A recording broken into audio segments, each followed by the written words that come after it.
week-end dernier, Capelbrook était un poste avancé d'un débarquement militaire pour une révision des effectifs et des moyens, aujourd'hui désuets. 2 pages d'histoire étaient ainsi présentées aux visiteurs. Ici vous avez 3 associations qui ont décidé de faire un campement en commun, Capel Garden, donc qui vont des années 1900 jusqu'à nos jours en termes de militaria.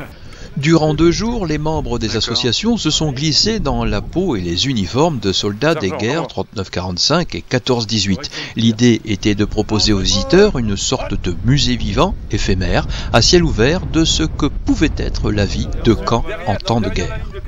Le campement d'un petit détachement de soldats de 14-18 a procédé à la traditionnelle levée des couleurs en même temps que retentissait la sonnerie au drapeau.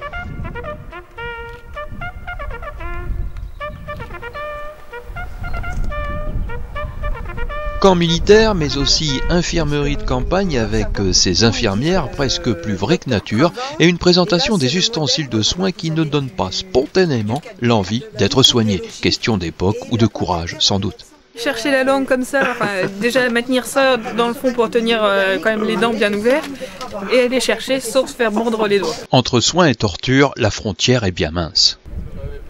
Durant les 2 jours, les visiteurs pouvaient assister à des manœuvres de soldats de 14-18 avec tir d'artillerie, mouvement d'avancée sur l'objectif et de repli ordonné avant une nouvelle offensive.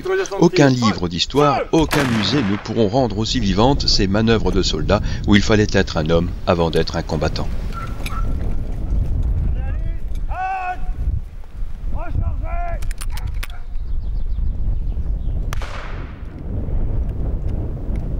Nous sommes donc au moment de la Première Guerre mondiale, donc grosso modo 1915-1916, du fait qu'on a des tenues qui sont mélangées entre effectivement les tenues gris fer bleuté et les tenues bleu horizon. Parents et enfants qui ne connaissent les conflits du XXe siècle que par les livres et le cinéma ont l'occasion ici de rencontrer des personnages en uniforme d'époque et dans un cadre reconstitué à l'aide d'éléments retrouvés ou refaits.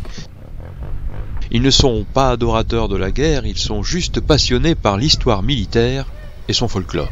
Du respect du plus petit détail, c'est un jeu, peut-être aussi le besoin de ne pas oublier, le besoin de transmettre aux générations suivantes par une forme de théâtre avec les accessoires, fussent-ils des véhicules et des matériels militaires. Pendant ces 2 jours de camp à Capelbrook, les 3 associations présentes ont pu montrer, démontrer et transmettre.